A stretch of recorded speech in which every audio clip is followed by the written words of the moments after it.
London, 1852.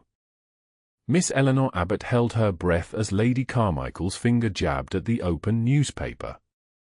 "Quite unsuitable," the lady pronounced, lips curling as if she'd tasted something sour.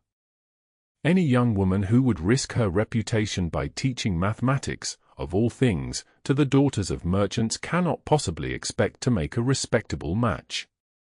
Eleanor maintained her composure, though each word stung like a needle. At 26, she had long ago accepted that marriage was not in her future. Not after her father's gambling debts had left her penniless, forcing her to earn her bread by the scandal of actual employment. "Indeed, Lady Carmichael," she replied, her voice steady despite the heat in her cheeks. "Fortunately, I harbour no such expectations."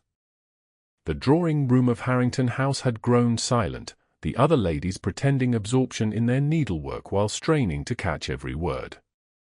Eleanor felt their collective judgment pressing upon her like a physical weight. This was precisely why she had refused the invitation 3 times before Lady Harrington had made it impossible to decline without outright rudeness. "Your poor mother would be devastated to see what's become of you," Lady Carmichael continued.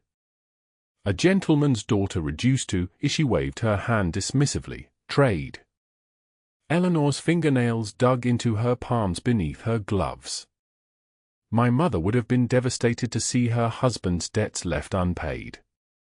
At least I can hold my head high knowing I've honored our obligations." The silence that followed was suffocating.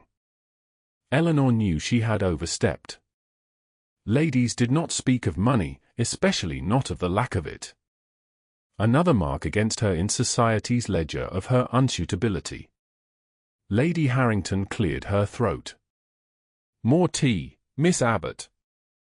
Eleanor welcomed the reprieve, though she knew her invitation to these gatherings would not be extended again. She had built her life on the belief that respect was earned through honesty and hard work, not through the accident of birth or marriage. Yet in moments like these, doubt crept in like a winter draft. Was there truly no place for a woman like her in this world? The footman appeared at the drawing-room door. "The Earl of Zephford's carriage has been spotted on the drive, my lady." A ripple of excitement passed through the room. The reclusive Lord Vincent Zephford had not been seen in London society for nearly 5 years, not since the scandal that had claimed his wife and driven him to his remote estate in Northumberland. Lady Harrington rose immediately. "We must all look presentable. The Earl rarely honors anyone with his presence." Eleanor wished desperately for an excuse to depart before his arrival. A woman deemed unsuitable by society had no business meeting one of its most exclusive members, particularly one with such a formidable reputation. Lord Zephford was said to be brilliant but cold, wealthy but austere, handsome but utterly unapproachable. Before she could formulate a graceful exit, the door opened, and the Earl was announced. The man who entered was not what Eleanor expected. Tall and broad-shouldered, yes, but there was something in his bearing that spoke not of arrogance but of careful restraint. His features were striking rather than conventionally handsome, sharp cheekbones, a strong jaw shadowed with a day's growth of beard, an eye so dark they appeared almost black. Those eyes scanned the room with unnerving intensity, pausing briefly on each face before moving to the next. When his gaze landed on Eleanor, it stopped. Something passed between them in that moment, a recognition, though they had never met. Eleanor felt exposed, as if he could see past her modest blue dress to the rebellious spirit beneath, the one that had chosen independence over propriety, knowledge over security. "Lord Zephford," Lady Harrington gushed, "what an unexpected pleasure. You honor us with your company." The Earl inclined his head slightly, his eye still fixed on Eleanor. "I apologize for the intrusion, Lady Harrington. I was passing through London and recalled your standing invitation." His voice was deep and measured, carrying the faintest northern accent. When he finally looked away from Eleanor to acknowledge their hostess, she realized she had been holding her breath. Allow me to introduce everyone, Lady Harrington began, moving around the room with obvious pride. When she reached Eleanor, there was a slight hesitation. And this is Miss Eleanor Abbott, who teaches mathematics. The pause spoke volumes. Eleanor braced herself for the dismissive nod she had grown accustomed to receiving from gentlemen of rank. Instead, Lord Zephford's eyebrows rose slightly. Mathematics? A fascinating discipline. What areas do you focus on, Miss Abbott? The room fell silent. No one had expected the Earl to acknowledge her, let alone engage her in conversation. Eleanor recovered quickly. Primarily algebra and geometry, my lord. Though I confess a particular fondness for the calculus of variations. A flicker of genuine interest crossed his face. Lagrange or Euler? Both have their merits, though I find Lagrange's approach more elegant. Lady Carmichael made a choking sound. Lady Harrington looked as though she might faint. The Earl's mouth curved into what might have been a smile. Indeed. Perhaps we might continue this discussion later. With that, he turned to Lady Harrington and smoothly inquired after her son, who was serving in the military.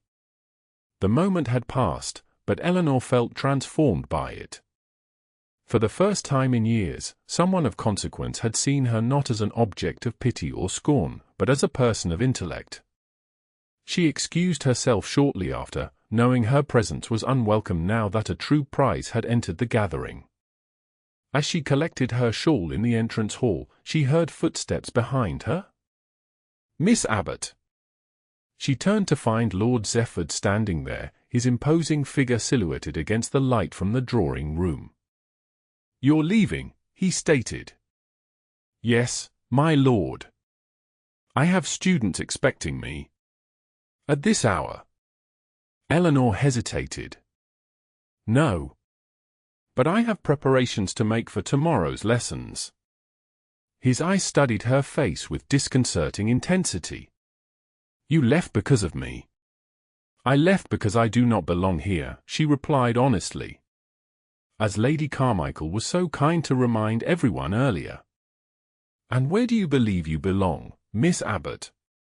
The question caught her off guard. No one had ever asked her such a thing. In a world where one's worth is measured by one's character and contributions rather than by one's bloodline or bank account, she answered, surprised by her own boldness. Instead of offense, she saw something like approval in his expression. A world that does not exist. Not yet, she countered. Lord Zephford stepped closer, lowering his voice. I have a proposition for you, Miss Abbott. My ward, my late wife's cousin, is in desperate need of a mathematics tutor. She has shown considerable aptitude, but her previous instructors have been inadequate. Eleanor blinked in surprise. You wish to hire me to teach your ward? Yes. At Zephford Hall. The position would include room, board, and a generous salary. She should have been grateful for the opportunity. Instead, she felt a flare of indignation. You've known me for all of 10 minutes, my lord. How could you possibly determine my suitability as a teacher? A flash of amusement crossed his face. I make it my business to judge character quickly and accurately, Miss Abbott. Besides, anyone who prefers Lagrange to Euler clearly possesses both intelligence and discernment. She couldn't help but smile at that. Nevertheless, it would be improper for me to accept a position in your household without references or proper interviews. Improper? He raised an eyebrow. From what I observed, propriety is not your primary concern. You misunderstand me, my lord. I do not fear for my reputation, that is already quite beyond salvaging, but for my independence. I have worked hard to sustain myself without being beholden to anyone's charity or whims. Lord Zephford studied her for a long moment. Very well. I will have my solicitor draw up a formal contract with terms that protect your position. You may review it with your own legal advisor if you wish. Eleanor hesitated. The offer was tempting. Teaching the daughter of merchants was respectable enough in her eyes, but it barely provided enough to live on. A position in a noble household would offer security she had not known since her father's death. I shall consider it, she finally said. Excellent. My solicitor will call on you tomorrow. He turned to leave, then paused. And Miss Abbott? Society's whispers often reveal more about those who whisper than about their subject. With a slight bow, he was gone, leaving Eleanor with the unsettling feeling that her life had somehow shifted on its axis. 3 weeks later, Eleanor found herself in a carriage bound for Northumberland, a signed contract in her valise and a mixture of trepidation and excitement in her heart. The journey had been long, and as the carriage wound through the wild, rocky landscape, she wondered again if she had made a terrible mistake. Zephford Hall appeared suddenly around a bend, rising from the moors like something from a Gothic novel, a massive stone structure with towers and battlements that spoke of a more turbulent age. As the carriage approached, Eleanor could see that the eastern wing was newer, built in a more classical style, but the overall impression was one of isolation and imposing grandeur. She was shown to her rooms by a housekeeper whose stern expression softened slightly when Eleanor thanked her warmly. The chamber was more luxurious than any she had occupied in years, a large bed with hangings, a writing desk by the window, a small sitting room with its own fireplace. It was comfortable without being ostentatious, and the view across the moors was breathtaking. Lord Zephford received her in his study that evening, rising from behind a desk piled with papers and books. Miss Abbott, I trust your journey was comfortable. As comfortable as such a long journey can be, my lord. He nodded. You'll meet Miss Catherine tomorrow. She's 12 years old and quite strong-willed. Most intelligent children are, Eleanor replied. A shadow of something, pain, perhaps, crossed his features. Yes. Her mother was the same. Eleanor knew from gossip that the Earl's wife had died in childbirth along with their infant son. The scandal Lady Carmichael had alluded to involved accusations that Lord Zephford had somehow been responsible, having kept his wife isolated at Zephford Hall rather than bringing her to London for proper medical care. I've had a schoolroom prepared in the East Wing, he continued. You'll find it equipped with everything you might need. If anything is lacking, you need only ask. Thank you, my lord. He hesitated, then said, I should warn you that the staff may seem reserved. They're not accustomed to new faces. Neither am I, she admitted. But I'm quite capable of earning their respect in time. I have no doubt of that. His gaze lingered on her face a moment too long, making her heart beat faster. You'll dine with Catherine and myself this evening. Mrs. Winters will show you to the dining room at 7. The dinner was a strained affair. Catherine, a pale, dark-haired girl with her cousin's sharp eyes, regarded Eleanor with open suspicion. Lord Zephford seemed distracted, his attention frequently drifting to the windows, beyond which a storm was brewing. The conversation was stilted, with long silences broken only by the clink of silverware against china. Do you play chess, Miss Abbott? Catherine asked suddenly. I do, though not particularly well. Uncle Vincent says chess builds strategic thinking. We should play sometime. I would like that very much. Catherine's eyes narrowed. I won't make it easy for you. I wouldn't want you to, Eleanor replied honestly. Lord Zephford was watching the exchange with interest. Catherine has defeated every tutor thus far. Then I look forward to an education of my own, Eleanor said with a smile. Later, as she prepared for bed, Eleanor stood at her window watching lightning illuminate the wild landscape. Coming here had been a risk, but risks were nothing new to her. Since her father's death, she had built her life on the belief that a woman need not depend on marriage for security or purpose. That conviction had sustained her through years of whispers and exclusion. Yet as she watched the storm, she felt an unexpected longing. Not for marriage or position, but for connection, for someone who might see past society's judgment to the person she truly was. She shook off the thought. Such sentimentality would not serve her here. She had come to teach mathematics to a difficult child in a remote house with a reclusive master. Nothing more. Over the following weeks, Eleanor discovered that Catherine was indeed a challenge, brilliant but defensive, curious but guarded. The girl tested her at every turn, questioning her methods, challenging her knowledge, even refusing to attend lessons altogether on one memorable occasion. Eleanor met each challenge with patience and creativity. When Catherine claimed algebra was useless, Eleanor showed her how it could be used to calculate the trajectory of the falcons the girl loved to watch. When Catherine refused to study geometry, Eleanor took her lessons outdoors, demonstrating principles using the architecture of Zephford Hall itself. Gradually, a tentative respect developed between them. Catherine began to appear in the schoolroom before her scheduled lessons, eager to share observations or ask questions. She sought Eleanor out in the evenings, bringing chess problems or mathematical puzzles for them to solve together. Lord Zephford observed these developments from a distance, rarely interrupting their lessons but often asking detailed questions about Catherine's progress during their increasingly frequent encounters in the library, where Eleanor spent most of her free time. One rainy afternoon, she was reaching for a volume on a high shelf when his voice startled her. "Allow me." He reached past her, his arm brushing hers as he retrieved the book. "Principia Mathematica?" "Heavy reading for a dreary day."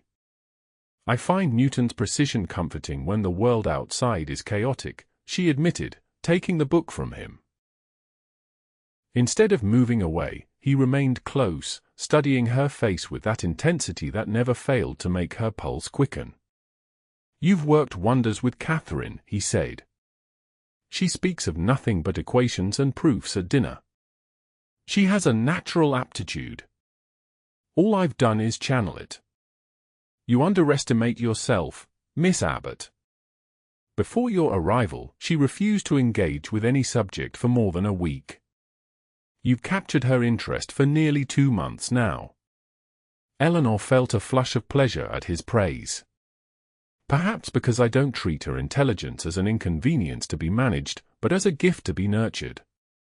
Something flickered in his eyes, surprise, perhaps, or recognition. "Like her mother," he said quietly. Amelia had a brilliant mind. She would translate Greek poetry for amusement. It was the first time he had mentioned his late wife by name. Eleanor treaded carefully. Catherine mentioned that her cousin enjoyed literature. She seems determined to excel in mathematics instead. To differentiate herself, no doubt. A shadow crossed his face. The resemblance between them is striking. In appearance, perhaps, but Catherine is very much her own person. He looked at her curiously. "Most would say that blood determines character. I found character to be shaped more by experience than heredity," she replied. "My own father was reckless with money, yet I've become almost pathologically cautious." "Rightly so, given what his recklessness cost you." Eleanor stiffened. "You've been investigating me, my lord." "I investigate everyone who enters my household, Miss Abbott." His tone was unapologetic. "Your father's gambling debts were considerable. You could have declared bankruptcy, yet you chose to pay them in full, sacrificing your own prospects in the process." "It wasn't a sacrifice," she said firmly. "It was a choice. I chose integrity over ease. A choice few would make." He stepped closer, his voice dropping. You are a remarkable woman, Eleanor Abbott. The use of her given name sent a shiver through her. They stood close enough that she could see the flecks of amber in his dark eyes, could smell the faint scent of sandalwood that clung to him. The library door banged open, breaking the moment. Catherine burst in, holding a book of her own. "Miss Abbott, I've found the solution to that problem you set me." She stopped abruptly, noting their proximity. "Am I interrupting something?"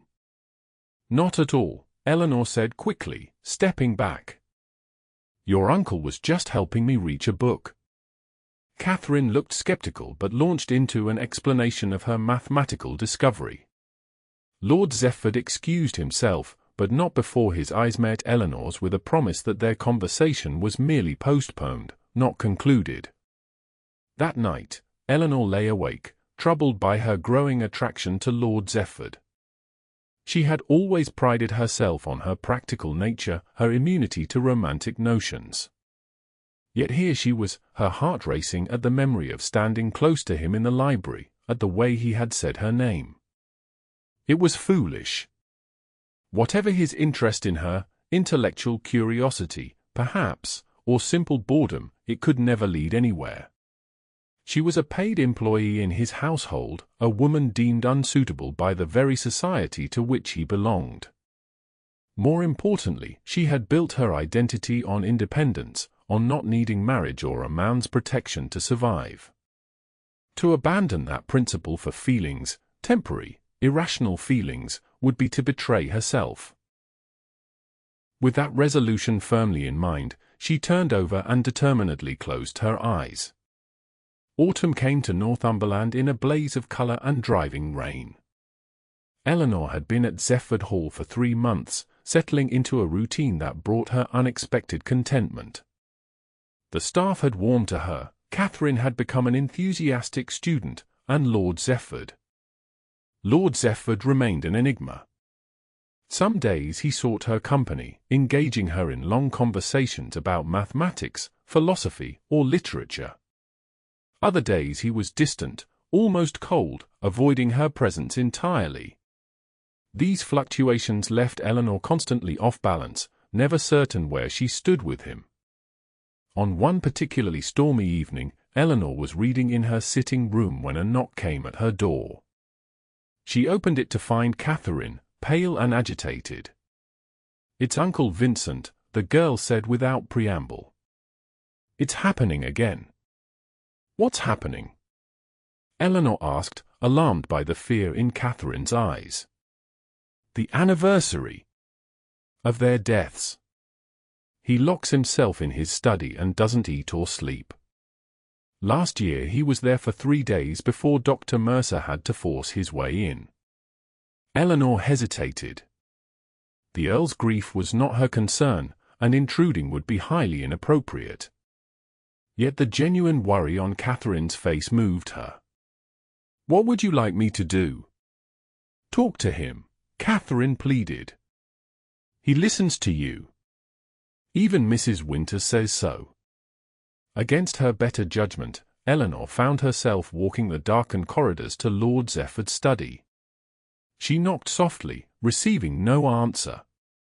After a moment's hesitation, she tried the handle. The door was unlocked. The room beyond was dimly lit by a dying fire. Lord Zephford sat in a chair before it, a glass of amber liquid in his hand, his face in shadow. "I left explicit instructions not to be disturbed," he said without turning. "Yes, my lord. Catherine informed me of that." He turned at the sound of her voice, surprise briefly replacing the bleakness in his expression. "Miss Abbott, this is highly inappropriate." "So I'm aware," she replied steadily, closing the door behind her. "Yet here I am." "Why?" "Because your ward is frightened for you, and I am concerned." He gave a harsh laugh. "Concerned?" "For the monster of Zephford Hall." Eleanor moved closer, taking in his dishevelled appearance, the several days' growth of beard, the haunted look in his eyes. I see no monster here. Only a man in pain. You don't know what I've done. Then tell me. For a moment, she thought he would order her from the room. Instead, he gestured to the chair opposite his. Eleanor sat, waiting as he stared into the fire, gathering his thoughts. Tomorrow is the 5th anniversary of their deaths, he finally said. My wife. My son. Both gone in a single night of blood and screaming. Eleanor's heart contracted at the raw anguish in his voice. I'm so sorry. Everyone blamed me, he continued. They said I killed her by keeping her here, away from London's doctors. The truth was far simpler and far more damning. She wanted to be here. Amelia hated London society as much as I did. She begged to have our child at Zephford. That was her choice, Eleanor said gently. You respected her wishes. I should have insisted we go to London. The pregnancy was difficult from the start. But I was selfish. I wanted her here, away from the gossips and social climbers. Childbirth is dangerous everywhere, my lord. Even with the finest London doctors. He looked up at her, his eyes haunted. Do you know what her last words were? Don't blame yourself. As if she knew what would happen.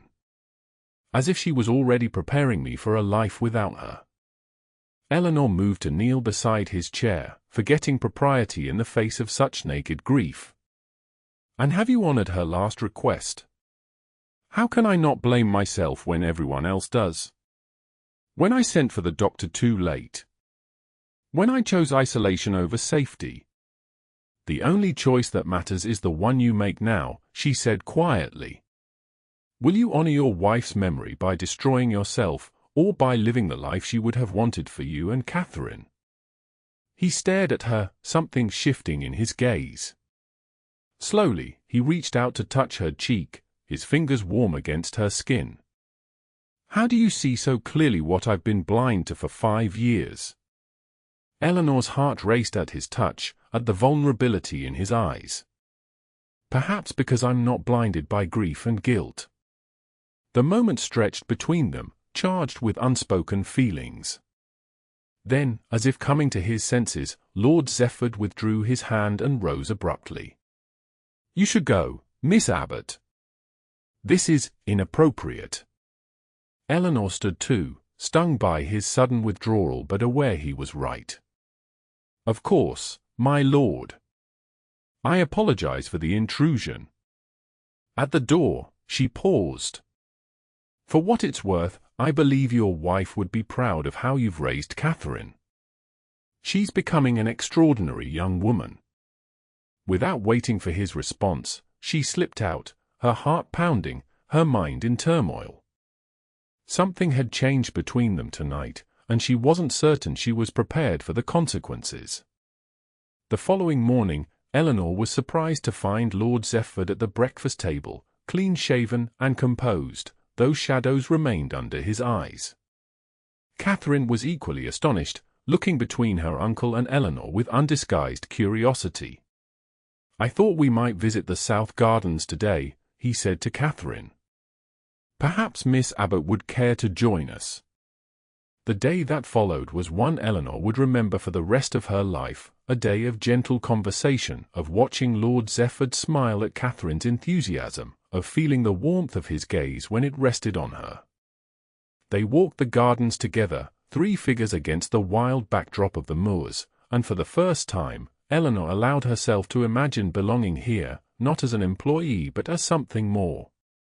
That evening, a letter arrived from London that shattered the fragile peace. You've had a correspondence from Lady Harrington, Mrs. Winters announced as she delivered it to Eleanor in the drawing-room, where she sat with Catherine. The letter contained news that sent a chill through Eleanor. My dear Miss Abbott, I write with news that may concern you. Lady Carmichael has been spreading the most vicious rumours about your position at Zephford Hall.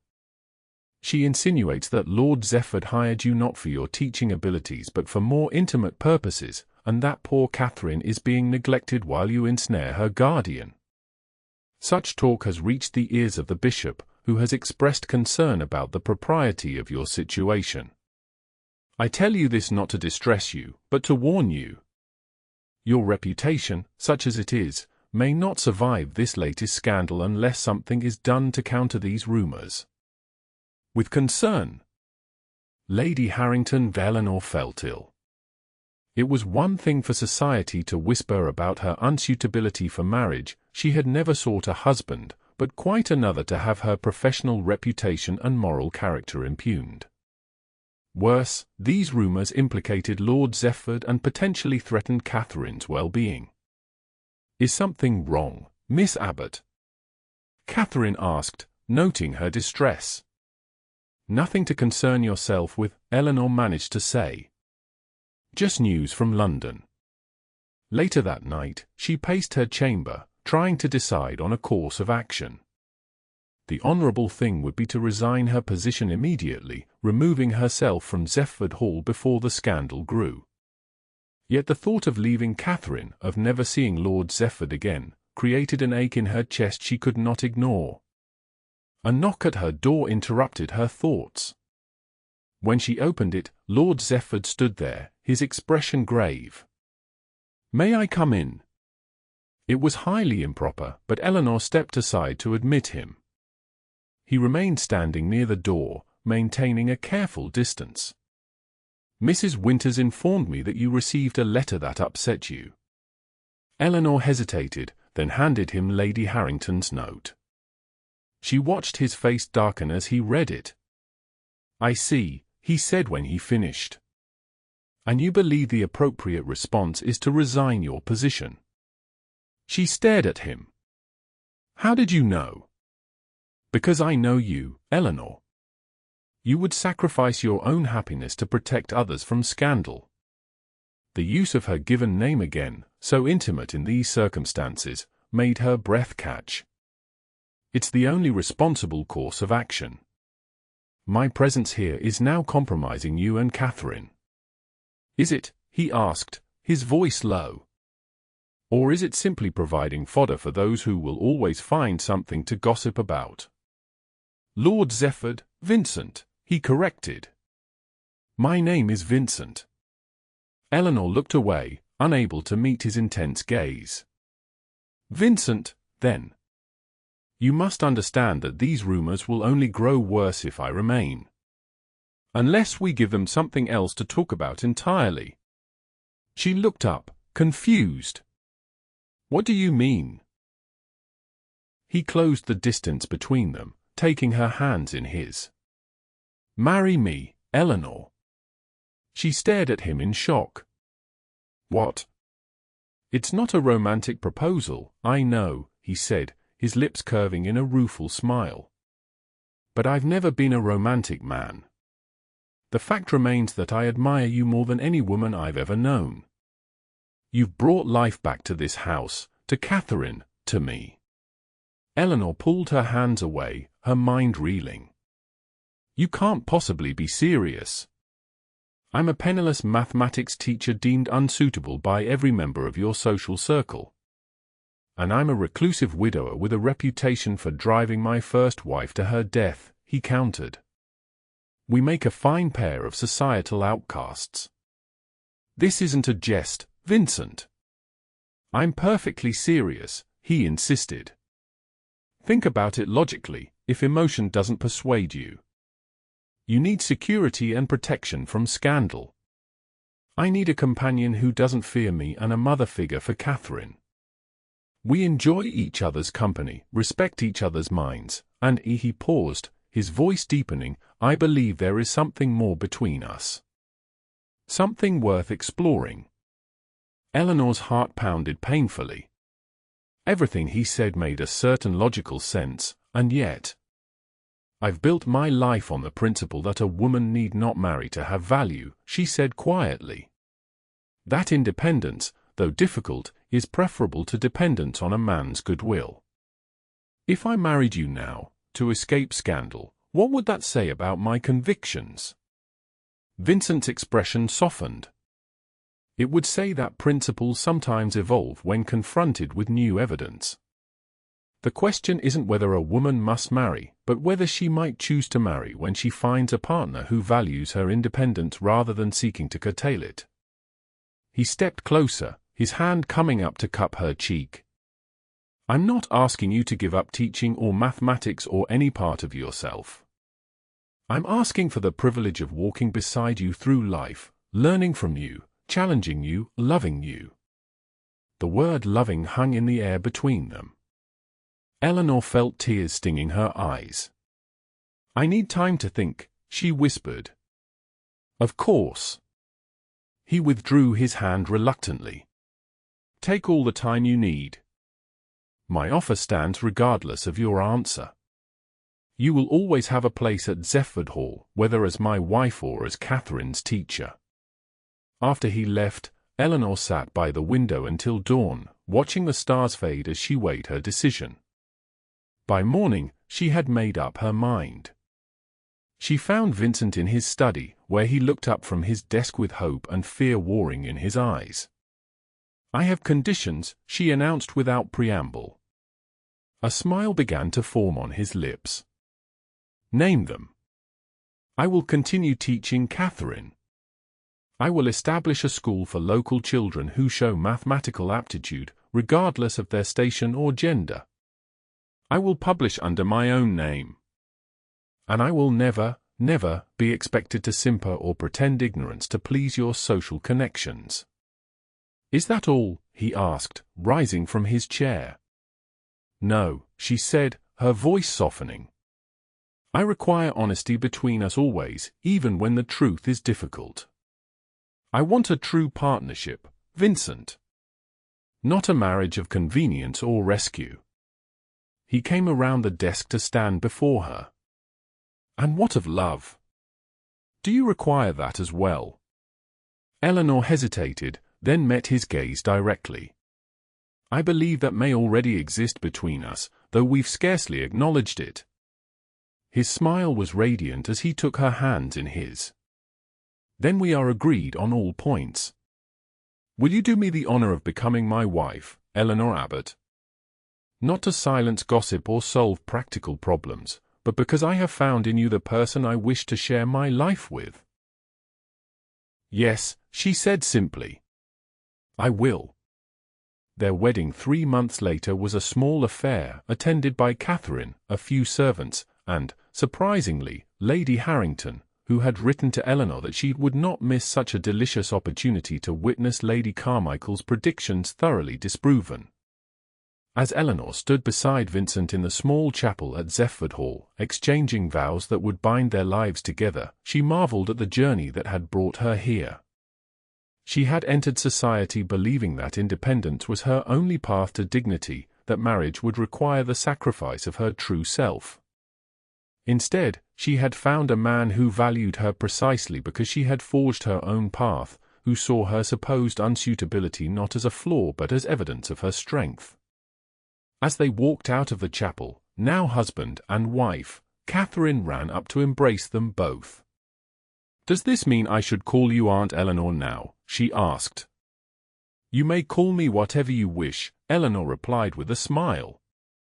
"Though I shall remain your teacher regardless.